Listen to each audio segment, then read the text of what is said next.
ദൈവനാമം മഹത്വപ്പെടുമാറാകട്ടെ. പലപ്പോഴും നമ്മൾ വിചാരിക്കുന്നത് പോലെ ജീവിതം പോവുകയില്ല. നമ്മൾ പല കാര്യങ്ങളും പ്ലാൻ ചെയ്യും. പക്ഷെങ്കിൽ നമ്മുടെ ഭവനത്തിലും നമ്മുടെ ചുറ്റുപാടുകളിലുമൊക്കെയും സാഹചര്യങ്ങൾ വളരെ മോശപ്പെട്ടു വരുന്നതായിട്ട് എല്ലാവരുടെയും ജീവിതത്തിൽ കാണുവാനായിട്ട് സാധിക്കും.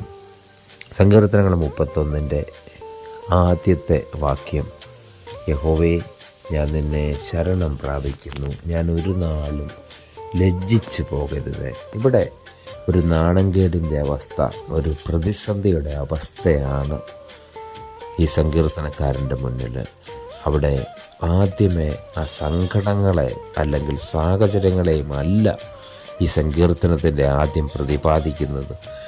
യഹോവേ, ഞാൻ നിന്നെ ശരണം പ്രാപിക്കുന്നു. കർത്താവിനെ ശരണം പ്രാപിക്കുന്ന, കർത്താവിൽ പൂർണ്ണമായും ആശ്രയം വയ്ക്കുന്ന ഒരു വ്യക്തിയുടെ ജീവിതത്തിൽ ശോധനകളും ലജ്ജിച്ച് തലതാഴ്ത്തി നിൽക്കേണ്ട അവസ്ഥകളും അതുപോലെ തന്നെ പ്രതിസന്ധികളും രോഗങ്ങളും വിഷയങ്ങളുമൊക്കെയും കടന്നു വന്നിട്ടും ആ ജീവിതം അവസാനിപ്പിക്കുന്നില്ല, ആ ജീവിതത്തിൽ നിരാശയിൽ നിൽക്കുന്നില്ല.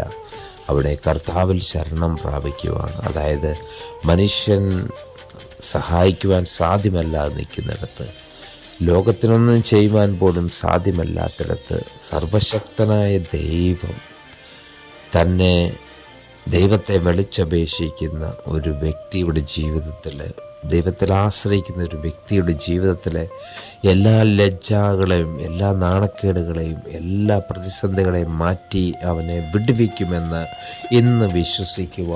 ഈ സമയം തന്നെ ഒരു തീരുമാനമെടുക്കുക. നമ്മളെ താഴ്ത്തി സമർപ്പിക്കാം. ദൈവത്തിൻ്റെ വചനം നമ്മുടെ ഓരോരുത്തരുടെയും ജീവിതത്തിൽ പ്രാവർത്തികമാകട്ടെ. കർത്താവായ യേശു ക്രിസ്തു നമ്മെ അനുഗ്രഹിക്കട്ടെ. ആമേൻ.